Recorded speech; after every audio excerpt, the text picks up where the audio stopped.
자, 수학화 특강.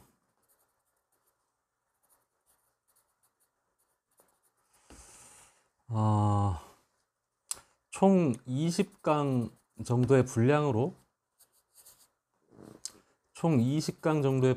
수학화 특강을 진행할 계획이고, 수학하는 수학상보다 내용이 그렇게 많지가 않아.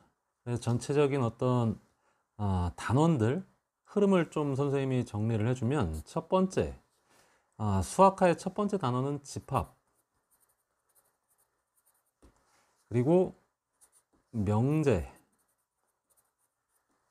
다음 부등식, 뭐 여러 가지 부등식, 그 중에서 절대 부등식을 좀 자세히 다루고, 다음에 함수,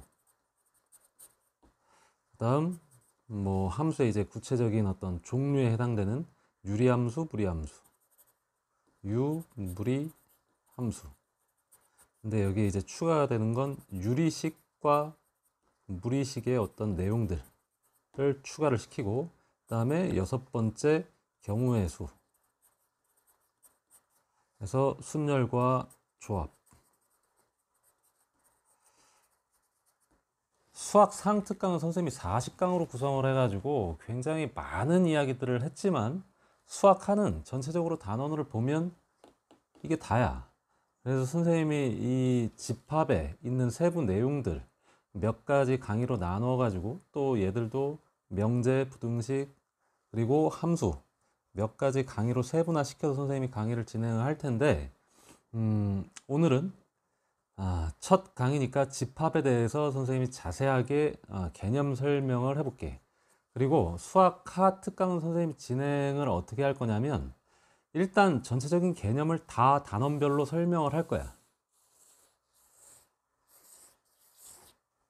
이 6개의 큰 단원들을 다 구체적으로 설명을 할 거고, 개념들을 설명을 하고, 거기에서 이제 특화되어 있는, 특별히 이제 문제들을 풀면서 개념을 좀 더 강화해야 되는 부분들을 세부 강의로 선생님이 잘라서 다시 유튜브에 이제 영상을 올려주는 방식으로 총 20강 분량의 강의를 만들 계획이야.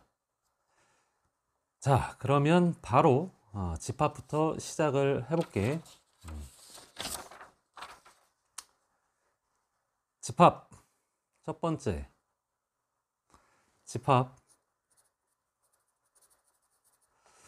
집합이 일단 뭘까? 고등학교 수학에서 어떻게 보면은 집합과 명제는 제일 수학 같지 않은 단원들이고, 또 어떻게 보면은 고등학교 수학 전 과정을 통틀어서 제일 개념적으로 쉽다라고 얘기를 해야 되나? 좀 만만한 단원에 해당이 돼. 하지만 이 집합과 명제 부분이 나중에 이게 직접적으로 어떤 문제화 되는 부분은 학년이 올라가면서 줄어들지 모르지만, 여기서 다뤘던 내용들을 기초로 해가지고 2학년, 3학년 때 배우는 것들의 여러 가지 방면으로 이제 문제를 표현해주는 방식이라든가 문제를 제시하는 방법, 뭐 이런 식으로 많이 적용이 되니까 개념을 반드시 정확히 짚고 넘어가야 돼. 물론 집합만 가지고, 집합 개념만 가지고도 문제를 굉장히 어려운 문제를 만들 수도 있어. 집합 명제만 가지고도. 하지만 그거는 이제 학년이 올라가면서 그런 내용들은 이제 다루지 않게 되고, 다만 이제 집합과 명제에 포함되어 있는 개념들은 지속적으로 이제 쓰인다. 자, 그럼 집합이 뭔지부터 이야기를 해보면, 집합은 그냥 간단하게 모임이라고 생각을 하면 돼. 모임. 어떤 모임을 가리키는 걸까? 모임의 종류는 뭐 다양하지. 근데 수학에서 말하는 집합은 모임은 모임인데, 얘는 모임을 구성하는 구성원들이 있을 거 아니야. 어떤 모임에 참가하는 참가자들, 구성원들, 그거를 원소라고 그래. 구성원을, 모임에 참가하는 구성원을 원소라고 이야기를 하는데, 집합은 원소들의 모임이야. 당연한 이야기지. 어떤 모임은 당연히 그 구성 요소들이 있을 거 아니야. 근데 수학에서 말하는 집합에서 이 원소들이 명확하게 구분이 될 수 있어야 돼. 그러니까 여기에 단서가 붙어. 명백하게 구분 가능한 원소들의 모임, 이렇게 정의를 하면 집합이 이제 수학에서 깔끔하게 이제 정의가 되는 거야. 왜 이런 명백하게 구분이 가능한 원소들이라는 단서가 달리냐? 애매한 걸 싫어해서 그래. 집합을 정의하는데 예를 들자면 수학을 아주 잘하는 친구들의 모임, 그러면은 그거를 원소를 특정할 수 있나? 나는 수학을 20점 맞았지만 나는 수학을 잘한다고 생각하는 학생도 그 모임에 참석할 수 있는 거 아니야. 모임에 낄 수도 있는 거 아니야. 그러니까 이런 주관적인 어떤 판단이 개입될 수 있는 것들은 수학에서 집합으로 쳐주지를 않아. 그러니까 수학에서 말하는 집합은 반드시 원소들을 특정화시킬 수 있어야 돼. 기준이 명료해야 된다는 얘기야. 그러니까 수학을 잘한다는 표현보다도 수학 이번 뭐 중간고사 시험 점수에 뭐 어떤 기준을 제시를 해서 90점 이상의 학생들의 모임, 뭐 이런 식이라든가, 아니면 50점 이상의 학생들, 또는 뭐 50점이 안 되는 친구들의 모임, 뭐 이런 식으로 원소들을 특정화시킬 수 있는 모임, 그거를 집합이라고 한다. 이건 집합의 이제 정의였고, 집합의 정의에 대해서 잠깐 살펴봤고, 이거는 뭐 책만 읽어봐도 당연히 알 수 있는 아주 쉬운 이야기인데 선생님이 한 번 더 정리를 했어. 그 다음에 이제 집합에서 나오는 이야기가 표현 방식,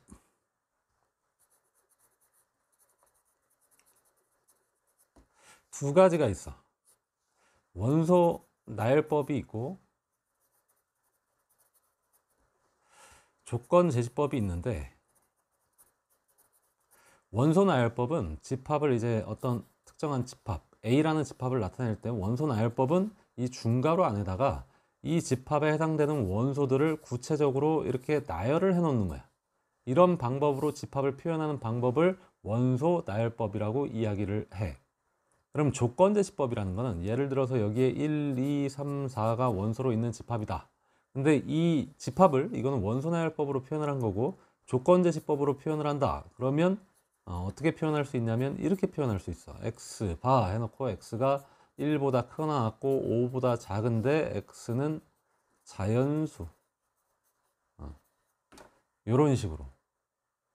이게 무슨 말이냐면 조건 제시법의 형식은 왼쪽 부분에는 이 집합의 원소에 해당되는 대표 문자 또는 대표식 또는 좌표 또는 집합도 하나의 원소가 될 수도 있어. 그래서 여기에 뭐 집합이 올 수도 있어. 여기는 지금 이 상황은 하나의 어떤 숫자를 대표하는 문자 x를 지금 사용을 하고 있고, 그 x에 대한 조건을 이 바 오른편에다가 이제 구체적으로 제시를 해주는 거야. 그러니까 1 이상 5 미만의 자연수이기 때문에 원소나열법으로 다시 바꾸면 x의 값에 해당되는 거는 1과 2와 3과 4겠지. 그지? 그러니까 이것과 동일한 집합이 되는 거야.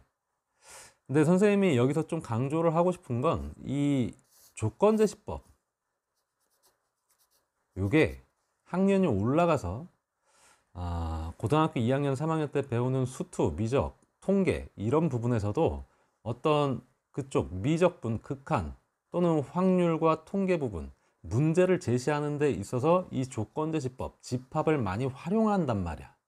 그러니까 집합의 내용을 물어본다기보다 이 조건제시법으로 문제를 제시하기 때문에 이 조건제시법을 해석할 수 있어야 돼. 그래서 선생님이 이 조건제시법은 따로 특강을 만들어서 좀 자세하게 더 다뤄볼 거야. 근데 여기서 잠깐 뭐 조건제시법의 특이한 어떤 예들을 이야기를 해보면, 그러니까 여기가 무조건 x가 아니어도 돼. 예를 들어서 뭐 이렇게 바꿔도 돼. 2의 x제곱 지수 형태로 바꿔도 돼. 이거 바 해놓고 x는 1 또는 2 뭐 이렇게 정의를 해도 여기 뭐 1 또는 2라고 이렇게 정의를 해놓으면 이거를 원소나열법으로 바꿨을 때 x가 1일 때는 2가 원소가 되는 거고, 그러니까 x가 원소가 아니라 2의 x제곱이 원소인 거야. 2가 들어가면 2의 제곱, 뭐 4가 이렇게 될 수도 있는 거겠지. 근데 이런 형식뿐만 아니라 여기에 다양한 뭐 식이 와도 돼. 뭐 예를 들어서 x 빼기 y 뭐 해놓고 바 해놓고 x는 뭐 x제곱 뭐 인수분해 공식을 좀 사용을 해볼까? 이거를 만족시키고 y제곱 마이너스 뭐 3x 마이너스 4는 0을 만족시킨다. x와 y가. 그럼 이거를 만족시키는 거는 3하고 마이너스 1이 있고 여기는 4하고 마이너스 1이 있지. 그래서 이 경우들을 다 조합해보면 돼. 3일 때 4이면 마이너스 1도 나오는 거고 3일 때 마이너스 1이면 4도 나오고 마이너스 1일 때 4가 되면 마이너스 5도 나오고 마이너스 1일 때 마이너스 1이면 0도 나오네. 이렇게.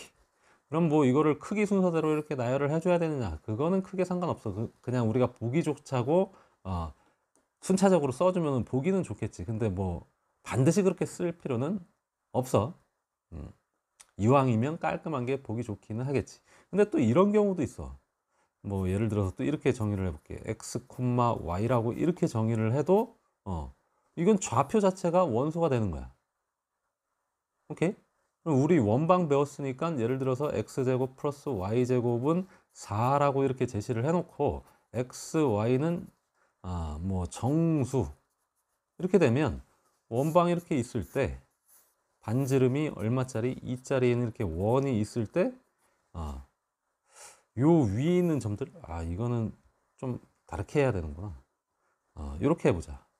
이건 뭐 부등식 영역이 이야기가 되는데 4보다 작거나 같다를 만족하는 x, y의 정수 좌표들.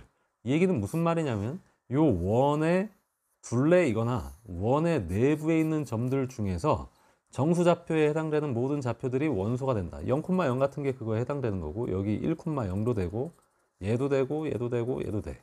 근데 여기 뭐 1,1도 이 안에 있을 테니까 또 2,0 여기도 점이 있고 여기도 있고 여기도 있고 여기도 있고 여기도 있고 나머지 2,2 같은 거 1,2 같은 건 안 되지.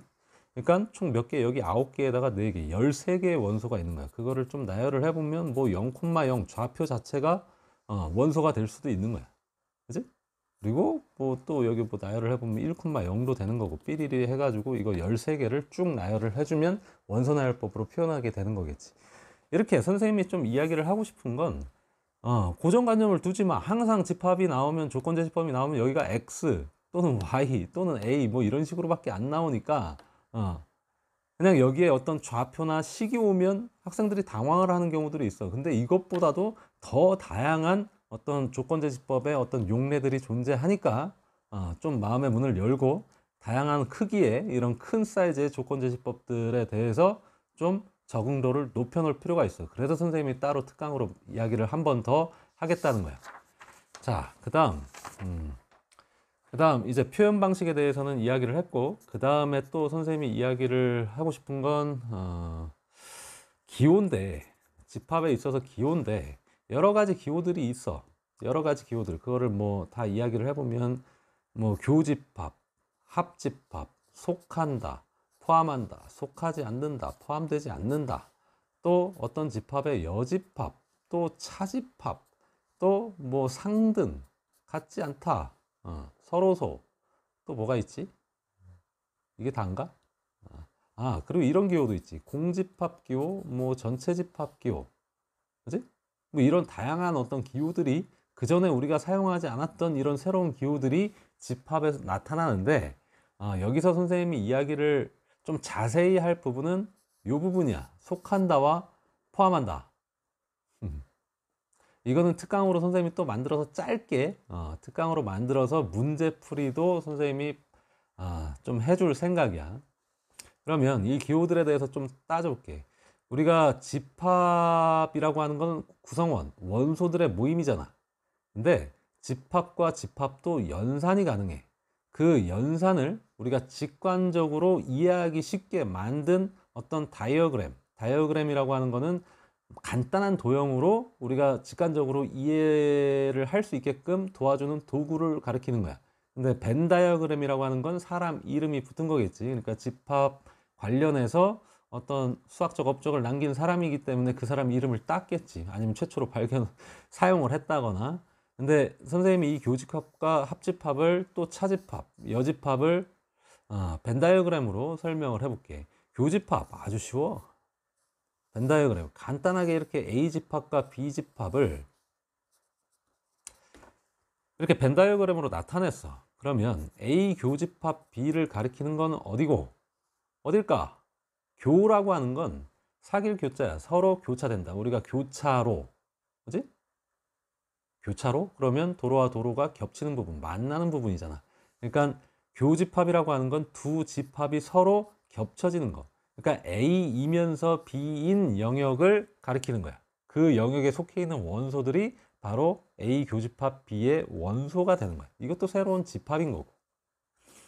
그럼 어디? 여기를 가리키는 거야. 그럼 합집합이라고 하는 건 당연히 뭐겠어?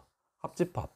합집합은 또는으로 해석을 하면 되고 A에 있거나 아니면 B에 있어도 합집합의 원소인 거야. 그러니까 A 합집합 B라고 하는 건 A여도 되고 B여도 되고, 그래서 이 영역 전체에 있는 모든 원소들을 가지고 있는 집합을 의미하게 된다.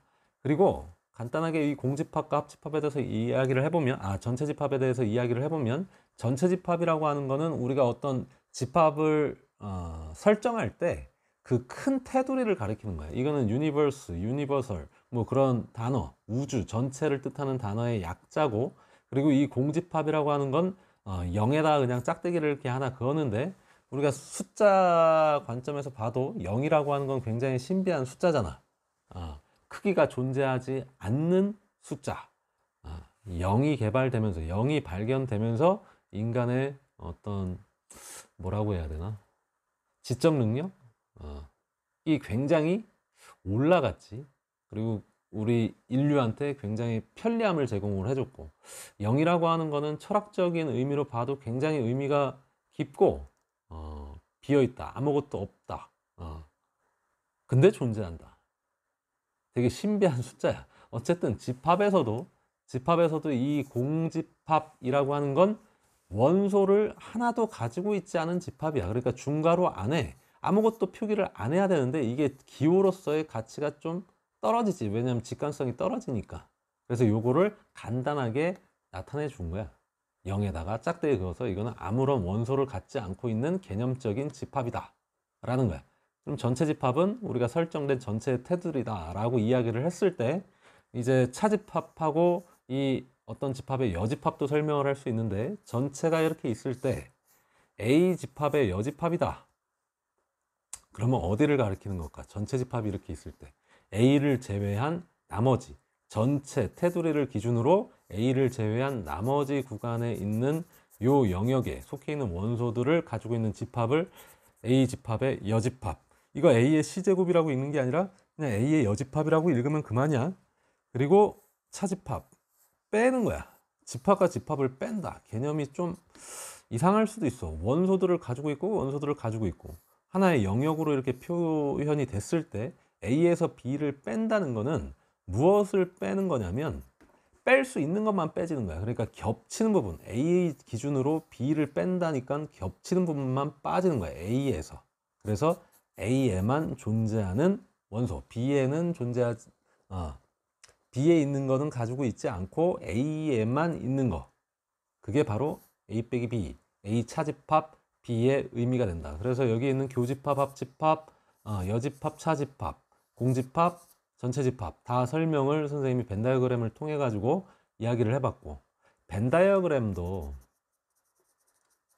선생님이 지금 당연하게 사용을 했지만 우리가 나중에 이제 또 집합 연산 법칙이 있는데 거기에서 벤 다이어그램을 우리가 통해서 어떤 집합의 연산 과정을 바라보면 쉽게 이해되는 것들이 있어요. 그래서 때에 따라서는 벤 다이어그램을 그려서 어떤 상황을 인지를 하고, 때에 따라서는 어떤 연산 법칙으로 식을, 집합에 연산된 어떤 큰 식들을 간단히 줄여놓고 뭐 바라보기도 하는 거고, 또 아니면 그걸 또 벤 다이어그램으로 바꿔서 우리가 직관적으로 이해하기 좋게 형태로 만들어서 이해를 한단 말이야. 어쨌든 벤 다이어그램은 집합에 있어서 굉장히 유용한 도구다.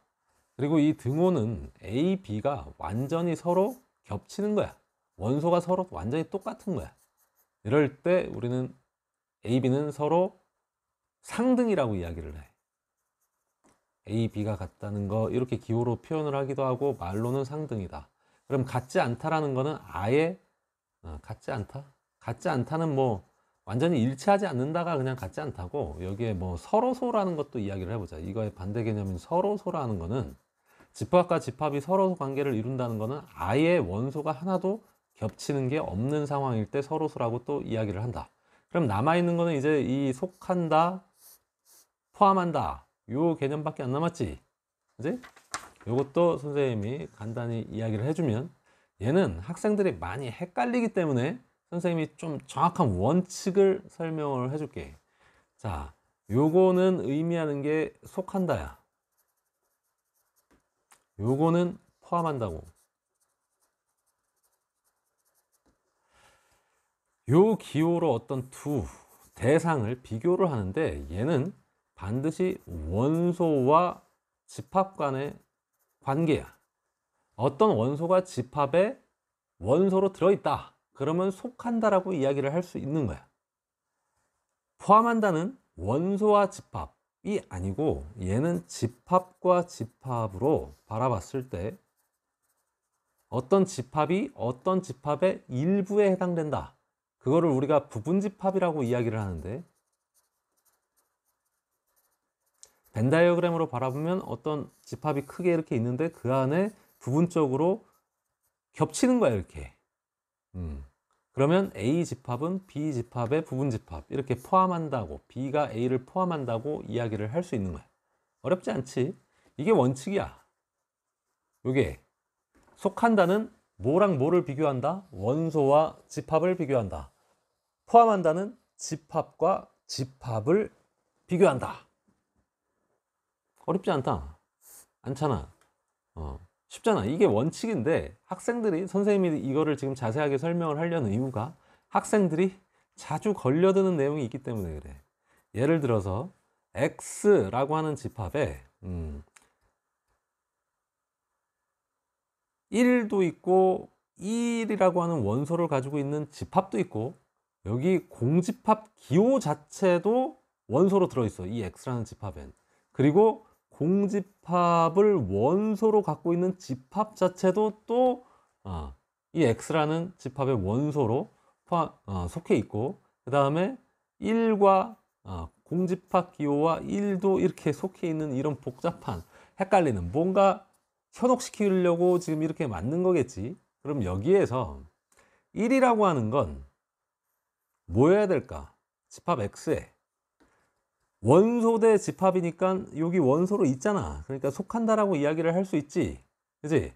그럼 1이라는 게 포함된다라고 이야기를 하면 될까, 안 될까? 얘는 집합으로 바라볼래야 바라볼 수가 없잖아. 그냥 원소잖아. 그러니까 절대로 이 기호는 말이 안 되는 거야. 이건 성립 자체가 안 되는 거야.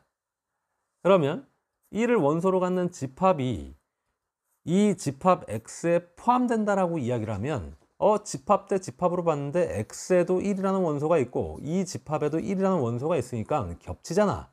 그러니까 포함이 된다라고 이야기를 할 수 있는 거야. 근데 1을 원소로 갖는 이 집합이 X에 속한다라고 하면 이거는 원칙적으로 성립이 안 돼야 되겠지. 왜냐면 얘도 지금 집합으로 제시가 돼 있는 거고 얘도 집합인데, 속한다라는 기호는 원소 대 집합을 보는 거였잖아. 그러면 이거 자체가 성립 불가니까 틀렸다라고 얘기할지 모르겠지만, 자, 마음의 문을 좀 열고 잘 바라봐봐. 이 집합 자체가 어떤 집합에서 하나의 원소 역할을 하게 되면 얘를 원소로도 바라볼 수 있는 거야. 근데 X라는 집합에 봐봐.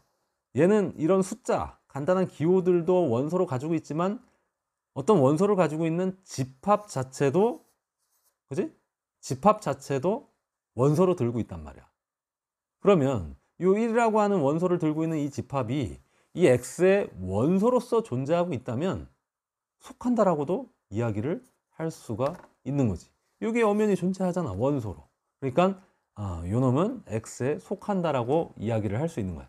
또 공집합 기호, 얘는 그럼 X에 속하는 거예요, 포함되는 거예요? 포함되는 거는 무조건 돼. 왜냐하면 공집합은, 이걸 뭐 항등원이라고 이야기를 할까? 그런 얘기는 또 하면은 못 알아들으니까. 자, 공집합은 모든 집합에 포함돼. 그러니까 부분집합이야. 아무것도 원소를 가지고 있지 않은, 뭐 집으로 치면 그냥, 집으로 치면 또 비교가 안 되나? 빈집이라고 하면 또 이야기가 안 되나? 그러니까 개념적으로 원소가 아무것도 없어. 그럼 당연히 벤 다이어그램으로 나타내도 뭐 그냥 뭐 존재 영역이 없는 거잖아. 그러니까 어떤 집합에도 그냥 포함되는 집합이라고 바라보니까 부분 집합 포함이 된다라고 이야기를 할 수 있어. 공집합은 모든 집합의 부분 집합이야. 근데 이 공집합 자체를 속한다라고 이야기를 할 수 있을까? X 집합에? 만약에 이게 원소로 바라봤을 때 X의 원소로 존재한다면 속한다도 성립이 되는 거야. 근데 여기 원소가 있잖아. 그지? 원소가 있지? 그러면 얘는 여기에 속한다라고 이야기를 할 수가 있지. 마찬가지로 한 번 더 해보면 요 놈도 가능한 거야. 이거 집합 포함된다. 여기 공집합 기호도 있고 1도 있으니까 포함된다도 성립하는 거지만 집합 대 집합으로 보면 얘 자체를 원소로 봤을 때 여기 원소를 만들어 놨잖아, 선생님이. 그러니까 속한다라고도 볼 수 있다. 요 놈이 원소 대 집합이 원칙이지만 원소 자체를 하나의 집합으로 제시할 수도 있는 거기 때문에 거기에 헷갈리는 요소들이 많이 발생이 되는 거야. 그래서 이 부분은 선생님이 문제풀이를 통해서 더 자세하게 설명을 해줄게. 어쨌든 지금은 전체적인 개념들을 쭉 설명해 가고 있는 거니까 논스톱으로 계속 설명을 이어가기로 하고, 이거를 부분적으로 선생님이 개념을 따가지고 편집을 해서 문제풀이랑 붙여서 세부 강의들을 만들어서 유튜브에 올려줄게. 자, 그 다음에 또 이제 설명을 해야 되는 거는 지금 표현 방식이랑 정의, 표현 방식, 조건제시법, 그리고 기호들에 대해서 알아봤고, 이제 남아있는 거는 이제 집합의 연산 법칙에 대해서 좀 알아볼 거고, 이 부분도 여러 가지 형태의 집합 연산들을 간단히 어떻게 줄여가는지 연습을 할 수 있게끔 선생님이 문제풀이를 좀 해주고 프린트물도 제시를 해줄 거야. 물론 유튜브에도 링크를 다 걸어줄 거고 선생님 카페에 이제 자료가 올라갈 건데, 집합의 연산 이거 의외로 집합에 이야기할 것들이 많네. 자, 일단 시작을 해보자. 얘는 집합의 연산 법칙은 가장 기본적으로 교환 법칙, 자, 그 다음에 결합 법칙, 그리고 분배 법칙. 이거는 우리 4측 연산할 때도 덧셈, 뺄셈, 곱셈, 나눗셈 할 때도 이 법칙들이 부분적으로 이제 어디에서 성립을 하는지 우리가 익히 들어봤던 단어들이지. 근데 이제 집합에서만 이제 새롭게 나오는 법칙들이 흡수의 법칙, 흡수 법칙, 이건 의미도 없는데. 그리고 드모르간의 법칙. 그다음 법칙은 아니지만 차집합의 성질 해가지고 요 정도 6가지의 어떤 연산 법칙과 성질을 선생님이 다뤄볼 거야. 우리가 4측 연산 더하기 빼기 가지고 교환 법칙, 결합 법칙, 분배 법칙을 설명을 해보면 1 더하기 2나 2 더하기 1이나 같은 거다. 이게 뭐야? 교환 법칙이지. 덧셈에 대한 교환 법칙이 성립함을 보인 거야. 결합 법칙 1 더하기 2 더하기 3이나 1 더하기 2 더하기 3이 1과 2를 먼저 계산을 하든 2와 3을 먼저 계산을 하든 변함이 없다. 그래서 어떻게 짝을 이루어도 덧셈에 대해서는 결합 법칙이 성립한다. 요거. 그 다음에 곱하기랑 뭐 더하기 빼기 3 곱하기 2 더하기 1 이렇게 돼 있는 거는 우리가 분배 법칙 3 곱하기 2 더하기 3 곱하기 1로 계산을 할 수 있다. 이게 분배 법칙이었지. 이거를 집합 관점에서 바라보면 교집합, 합집합 가지고 연산을 할 때 교환 법칙은 A 교집합 B나 A에서 B를 교집합, 그러니까 겹치는 부분을 찾는 거나 B 교집합 A나 당연히 어때? 성립해. 그러니까 A 교 B나 B 교 A나 똑같다는 거야. 그럼 합집합도 당연히 똑같겠고 합집합이나 교집합은 다 교환 법칙이 성립한다. 근데 결합 법칙 얘도 마찬가지. A 합집합, B 합집합 C랑 뭐 똑같은 상황에서 A, B를 먼저 연산을 하거나 C를 나중에 하고 B, C를 합집합을 하고 나중에 A를 합집합을 해도 어차피 A, B, C 합집합한 거랑 동일하다. 그래서 합집합, 합집합 또는 교집합, 교집합 이렇게 나와 있을 때 결합 법칙으로 결합 법칙이 성립한다는 거야. 그 다음에 이제 분배 법칙인데, 분배 법칙은 얘는 교집합과 합집합 기호가 동시에 쓰일 때, 예를 들어서 A 교집합 B 합집합 C, 이거는 결합 법칙이 성립이 안 돼. 어느 쪽을 먼저 하느냐에 따라서 이야기가 달라져. 그럼 이 분배 법칙이라고 하는 건 뭐냐면 A 교집합 B 합집합 C, 여기 부호가 다르지, 교집합과 합집합으로 서로 다르지, 이런 상황에서 얘도 분배 법칙, 분배를 이렇게 시켜줄 수가 있는데 그 방식이 요거랑 약간 흡사해. A 교집합 B, A 교집합 C, 이렇게 분배를 시킬 수 있는 거야. 똑같이 요걸 끼고, 그럼 가운데에는 뭐가 부호가 튀어나와 있어? 요 안쪽에 있는 연산되는 요게 튀어나와 있지. 여기다 합집합. 요렇게 분배를 시킬 수 있다는 거야. 이게 이제 분배 법칙. 그 다음에 흡수의 법칙도 간단히 이야기를 해보면, 예를 들자면 이런 상황이야. 흡수의 법칙은 A 집합이 B 집합에 포함되어 있는 상황일 때 A 합집합 B는 간단하게 우리가 표현을 할 수가 있어. A가 B에 포함되어 있으면 벤 다이어그램으로 봤을 때 이런 상황이잖아. 그럼 합집합을 하면 당연히 큰 쪽이 선택돼야 되니까 얘는 B가 된단 말이야. 교집합을 하게 되면 뭐가 되고? A가 되는 거고. 이런 관계를, 우리가 포함 관계가 성립이 돼 있을 때 둘 중에 하나가 선택되는 이러한 어떤 연산의 성질, 이런 거를 우리가 흡수 법칙이라고 이야기를 한다. 그 다음 이제 두 가지가 남았지. 드모르간의 법칙하고 차집합 성질.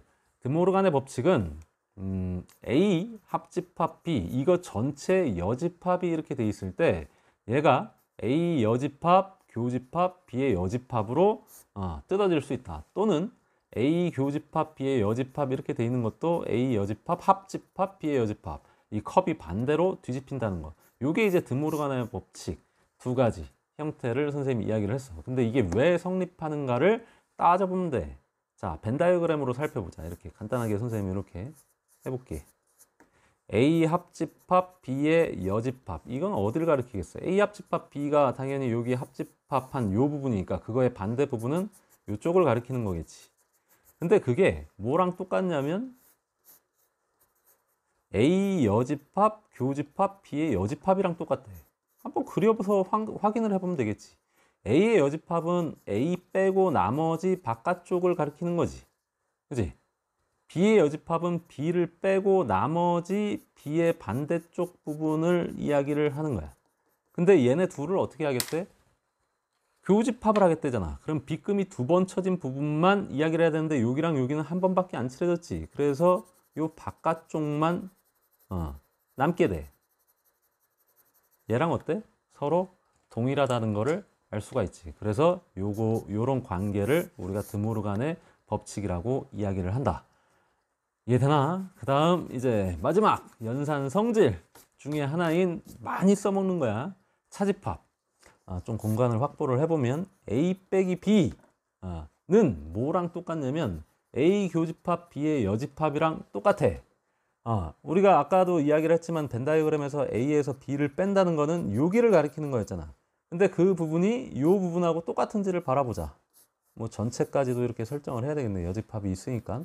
A가 있고 B가 있을 때 A는 여기고 B의 여사건은 B를 제외한 나머지 부분이잖아. 그치? 근데 얘네 둘이 겹치는 부분 어디야? 여기 교집합 부분에는 B금이 한 번, A에 포함되어 있는 부분 한 번밖에 안 칠해져 있고, 나머지 두 번 칠해진 부분은 A만 가지고 있는 이 부분에 해당이 되지. 그러니까 둘이 서로 어때? 서로 동일하다는 걸 알 수가 있지. 그래서 차집합은 다음과 같이 바꿀 수 있다는 거야. 이거 책에 보면 다 나와 있고, 그 원리, 그게 왜 성립하는지에 대해서 선생님이 드모르간의 법칙과 차집합, 요거는 벤 다이어그램으로 자세히 보여줬어. 분배 법칙도 그렇게 보여줄 수 있는데 크게 의미가 없는 것 같아서 선생님이 생략을 한 거고, 한번 해보면 돼. 이게 벤 다이어그램으로 서로 같은지 다른지 한번 해보면 알 수가 있을 거야. 이 집합의 연산 법칙 관련돼서 해당 문제들은 선생님이 한 10문제 내외로 이렇게 추려가지고 연습할 수 있는 프린트물을 만들어서 카페에다가 올리고 링크에 추가를 해줄게. 유튜브 영상 링크에 추가를 해줄게. 아니면 문제집을 그냥 풀어봐도 되고, 선생님이 프린트물을 만드는 거는 문제를 끌어 모으는 거야. 여기저기 너희들이 이제 흔히 사용하는 여러 가지 문제집들 있잖아. 뭐 개념원리, RPM, 센, 그리고 뭐 블랙라벨, 뭐 기타 등등의 이런 문제집들 선생님이 한 대여섯 건 이렇게 봐가지고 거기서 연습할 수 있는 문제들을 선생님이 무더기로 이렇게 끌어와가지고 정리를 해주는 거니까 그거 가지고 연습을 해보면 완전히 마스터가 되겠지. 어쨌든 집합의 연산 법칙까지도 선생님이 설명을 했고, 이제 두 가지 정도의 개념이 남아있어. 그 하나는 이제 부분집합이야, 부분집합. 와, 근데 선생님이 이거 부분집합하고 원소의 개수, 또 하나는 이제 원소의 개수인데, 이것까지 설명을 하면 선생님이 좀 너무 기진맥진할 것 같으니까 여기서 잠깐 쉬었다가 선생님이 부분집합과 원소의 개수를 다시 설명을 이어가는 걸로 하자. 녹화를 잠시 중단을 할게. 자, 선생님이 좀 쉬고 왔으니까 다시 설명을 이어갈게. 이제 집합에서 남은 개념은 부분집합하고 원소의 개수인데, 부분집합도 선생님이 문제를 좀 만들어서 문제를 이렇게 좀 따가지고 프린트물로 만들어서 세부 강의를 만들 거야. 그리고 원소의 개수, 이거는 이제 실생활 활용 문제, 학교 시험에도 한 문제 정도 얼마든지 나올 수 있는 부분이고, 얘도 얼마든지 뭐 나올 수 있는 부분이고, 이건 이제 조금 어렵게 낸다면 어려울 수 있는 부분이니까 문제들을 좀 쉬운 것부터 좀 어려운 것까지 차분히 이제 좀 문제풀이까지 선생님이 이제 강의로 올리게 될 거야. 부분집합에서 선생님이 이야기를 하고 싶은 건, 학생들이 이거를 아주 간단하게 그냥 이해를 해버리면 되는데 이거를 잘 이해를 못해서 나중에 끝까지 막 헷갈리는 경우들이 있어. 그래서 이거 한 가지만 딱 짚고 넘어가 줄게. 근데 파스칼의 삼각형도 이야기를 해볼까? 자, 어떤 집합 x의 원소가 1, 2, 3이 이렇게 있어. 그러면 이 x의 부분집합이 되는 녀석들은 몇 가지나 있을까? 선생님이 아까도 얘기했지만 공집합이라고 하는 건 모든 집합의 부분집합이지. 그러니까 원소의 개수가 하나도 없는 거. 부분집합은 공집합 하나.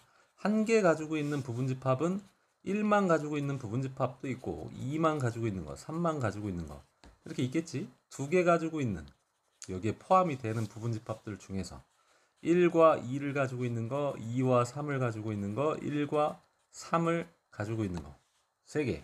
그리고 원소가 3개짜리인 부분집합 1, 2, 3 이렇게 8개를 X의 부분집합이라고 이야기를 하는 거야. 근데 X집합의 원소가 이렇게 3개일 때는 8개가 나오는데, 얘가 지금 원소가 하나도 없는 게 1개, 얘가 3개 하나짜리가, 얘도 3개, 얘도 해가지고 지금 1개, 총 다 더하면 1, 3, 3, 1 더하면 8개가 나오지. 그래서 우리가 이걸 일반화해 보면 X의 집합의 원소의 개수가 n개 이렇게 있다라고 했을 때, 부분집합의 개수는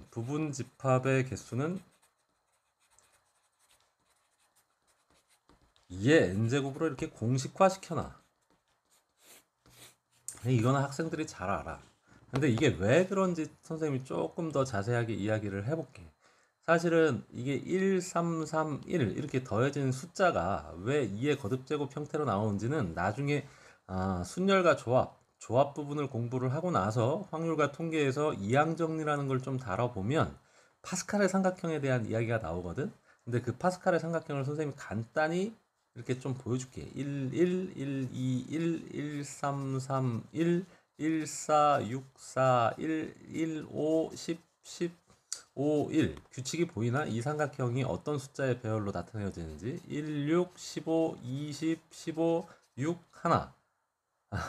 파스칼의 삼각형이라는 건 요거야. 이 수의 배열은 다음과 같은 특징을 지니고 있어. 위에 있는 두 숫자를 더해서 밑에 줄의 가운데 부분 숫자를 만드는 규칙인 거야.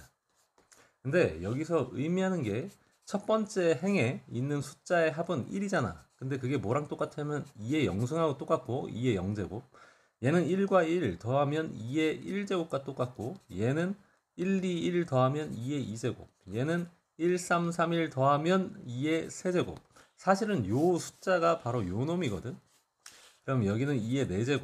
그러면 원소가 만약에 1, 2, 3, 4 4개가 있었으면 0개, 하나, 2개, 3개, 4개짜리 이렇게 원소를 가지고 있는 부분집합의 개수를 세보면 하나, 네 개, 여섯 개, 네 개, 하나 이렇게 나올 거야. 그럼 5개짜리 원소를 가지고 있는 부분집합들 32개가 있는데 이게 5제곱인데 그게 공집합 하나짜리 5개, 2개짜리 10개, 3개짜리도 10개, 4개짜리 5개, 5개짜리 원소를 갖는 부분집합이 1개 해가지고 이걸 다 더하면 2의 5제곱 이렇게 나오게 돼. 이거는 2의 6제곱이고 이게 이런 식으로 가서 2의 n제곱 형태가 나오거든. 근데 이게 왜 이렇게 되는가 하는 부분을 설명을 하자면 항등식, 이항 정리가 좀 필요해. 그리고 조합에 대해서도 이해를 하고 있어야 되고 선생님이 거기까지는 설명을 하지 않을게. 근데 이 파스칼의 삼각형이 이 숫자가 의미하는 거 이것도 이야기를 해볼게. 우리가 a 플러스 b의 제곱 그러면 얘가 a제곱 ab, 2ab 플러스 b제곱 이렇게 나오잖아. a 플러스 b의 세제곱도 공식으로 외우고 있지. a 세제곱 3a 제곱 b 3ab 제곱 b 세제곱 그리고 a 플러스 b의 4제곱이라고 하는 것도 공식으로는 없지만 우리가 전개는 할 수 있지. 근데 그 숫자의 개수가 뭐냐면 바로 요 녀석이야. 여기 1, 2, 1이잖아. 개수들만 보면 요거고 1, 3, 3, 1 그게 여기고 그 다음이 1, 4, 6, 4, 1로 나와. 그래서 a 4제곱 4a 세제곱 b 개수를 하나씩 줄여가면서 4a 제곱 b 제곱 6이구나. 그리고 4ab 세제곱 마지막 b 4제곱 이런 식으로. 그러니까 a 플러스 b의 n제곱도 이런 식으로 쭉 규칙이 정의가 되는 거야. 사실은 이게 조합으로 표현이 되는 건데 그거는 이제 이항 정리해서 다룰 거니까 선생님이 이런 규칙성이 있다는 것만 이야기를 해볼게. 근데 부분집합에서 선생님이 이야기하고 싶은 건 요거는 이제 2의 n제곱이 나오는 과정에 대해서 조금 더 지식을 선생님이 이제 더 넣어주는 거고 부분집합에서 다루고 싶은 건 어떤 집합, 전체 집합이 이렇게 있다. 예를 들어서 1부터 10까지 1, 2, 3, 4, 5 해가지고 10까지 이렇게 10개의 원소를 가지고 있는 전체 집합 U가 있어. 근데 이거의 부분집합 중에서 2, 7은 포함하고 1, 9는 제외한 그러니까 포함하지 않는 부분집합의 개수 이런 거를 구할 때 이거 아는 친구들은 그냥 바로 2의 6제곱하고 64개 이렇게 그냥 끝내버려. 근데 이 방법이 어떻게 나오는 건지 아주 간단하게 생각을 해보면 이거 자유자재로 아주 쉽게 할 수 있는데 이거를 제대로 이해를 못해가지고 나중에 문제 해석 자체가 엉뚱하게 멍하고 있는 친구들이 많아. 그래서 이해를 했으면 해가지고 선생님이 지금 설명을 한 번 더 하려는 거야. 봐. 제외한 이 포함하지 않는 것부터 이야기를 해보자. 예를 들어서 여기서 1, 9를 포함하지 않는 부분집합. 그럼 1하고 9를 완전히 제외하고 나머지 원소들 가지고 만들 수 있는 나머지 8개의 원소를 가지고 만들 수 있는 부분집합이잖아. 그치? 그러면 몇 개가 나오겠어? 8개 가지고 만들 수 있는 부분집합. 방금 했듯이 2의 8제곱개만큼 있는 거야. 1, 9를 포함하지 않는 부분집합이 2의 8제곱 256개인가? 이렇게 있는 거야. 그러면 반대로 1, 9를 포함한 부분집합의 개수는 몇 개일까? 이것도 2의 8제곱 256개야. 근데 왜 그런지를 좀 생각을 해보면 돼. 봐. 1, 9를 포함하지 않는 부분집합이 2의 8제곱만큼 쭉 나왔지. 그럼 1, 9를 포함하는 부분집합이라고 하는 건 이 포함하지 않는 부분집합에다가 1, 9를 그대로 갖다 끼워 넣기만 하면 돼. 그러면 1, 9를 포함한 부분집합이나 1, 9를 포함하지 않는 부분집합이나 그 개수는 동일하다는 얘기야. 이해되나? 그러니까 포함하던 포함하지 않던 그냥 다 날려버리고 나머지 원소들 가지고 부분집합의 개수를 만들어버리면 된다는 얘기야. 그러니까 1, 9를 포함하지 않는 거니까 1, 9 제외했어. 근데 2, 7은 무조건 포함하래잖아. 근데 2, 7도 포함하지 않는 2, 7도 제거한 이런 부분집합이 2의 6승계만큼 있지. 그게 쭉 64개가 있는 거야. 거기에다 뭐를 다시 때려 넣으면 돼? 2, 7을 집어넣기만 하면 돼. 그럼 2, 7을 포함하고 있는 부분집합이 나오는 거야. 1, 9는 제외하고. 근데 그 개수가 2의 6승하고 뭐가 달라지겠어? 집합이 똑같은 상태에서 거기다 각각 개별적으로 끼워 넣은 건데. 그래서 포함하든 포함하지 않던 그냥 다 전체 원소에서 제외를 해주고 그리고 나머지 원소들 가지고 부분집합을 만들면 이야기가 된다. 그리고 선생님이 아까 이야기를 하지 않은 게 진부분집합에 대한 이야기를 하지 않았는데, 진부분집합이라고 하는 건, 진부분집합은 이 8개를 그냥 부분집합이라고 우리가 이야기를 하고, 진부분집합은 본인과 동일한 상등이 되는 요 집합 하나를 제외한 나머지 진짜로 얘보다 작으면서 포함되는 부분집합들, 그거를 진부분집합이라고 그래. 그러니까 진부분집합의 개수는 2의 n제곱 빼기 1이겠지. 자기 자신과 똑같은 거 하나는 날리게 되니까. 근데 이거를 착각하는 게 또 공집합이 빠진다고 생각해요. 공집합이 좀 특이하니까 공집합이 제거가 된 나머지 부분의 집합을 부분집합을 진부분집합이라고 이렇게 착각하고 있는 친구들도 꽤 있어. 근데 그게 아니라 본인과 동일한 집합, 이거는 진부분집합이라고 부르지 않는다는 얘기야. 요놈 빼고 나머지 애들을 진부분집합이라고 이야기를 한다. 자, 그럼 부분집합에 대한 이야기도 선생님이 했고, 이제 마지막 실생활 활용해서 적용되는 원소의 개수라는 거에 대해서 선생님이 내용을 달아볼게요. 원소의 개수. 여기에 뭐 다양한 이야기를 할 수 있지만, 집합은 뭐 정의하기에 따라서, 기호를 정의하기에 따라서 다양한 문제들을 만들어낼 수 있지만, 우리가 기본 개념이라고 알고 있어야 되는 거야. 특히 원소의 개수, 무엇의 원소의 개수를 이야기를 하냐? 합집합 원소의 개수야. 우리가 합집합의 원소의 개수를 다음과 같이 피우기를 하는데, 이 기호가 의미하는 거는 여기는 집합이 올 자리야. 이 n이라고 하는 거는 개수, 그냥 넘버의 약자. 그러니까 집합 x의 원소의 개수를 의미하는 거야. 얘는 그런 어떤 일종의 함수라고 봐도 되는 거고. 그러니까 예를 들어서 a라는 집합이 2, 3, 4, 5를 가지고 있어.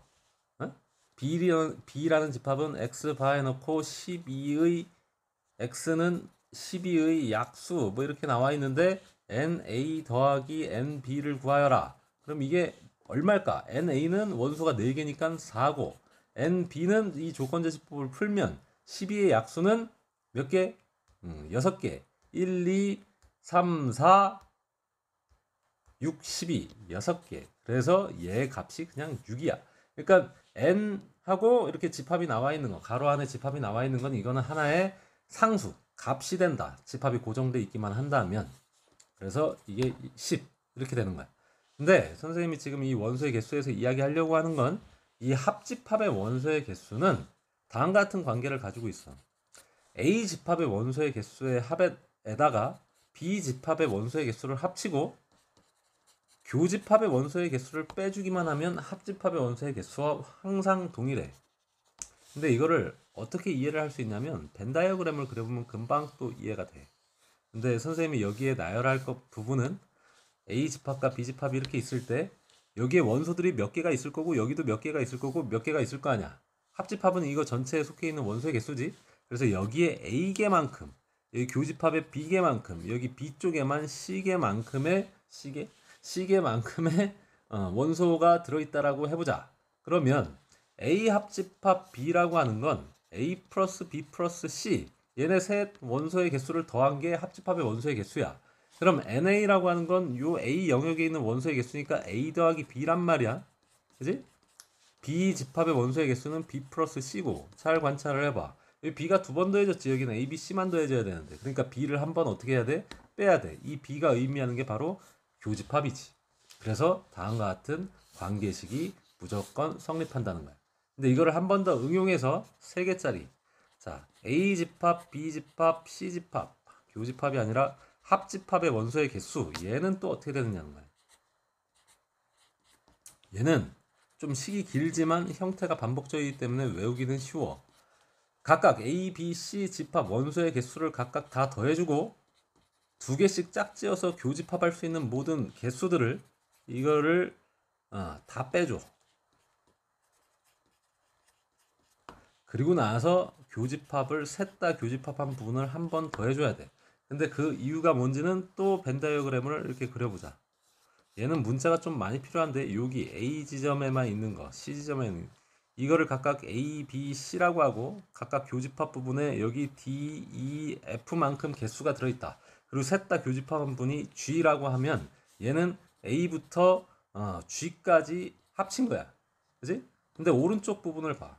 얘를 더하게 되면 얘는 ADGF, ADGF야. 그리고 얘는 BDGE가 되고 마지막 C 집합의 원소의 개수는 CEFG야. 근데 여기에서 요 세 개를 뺀단 말이야. 빼볼게 한번. A 교집합 B는 D랑 G지. 그럼 D, G를 지웠어. 또 A 교집합 C는 G랑 F야. 그럼 G, F도 이렇게 한번 지워보자.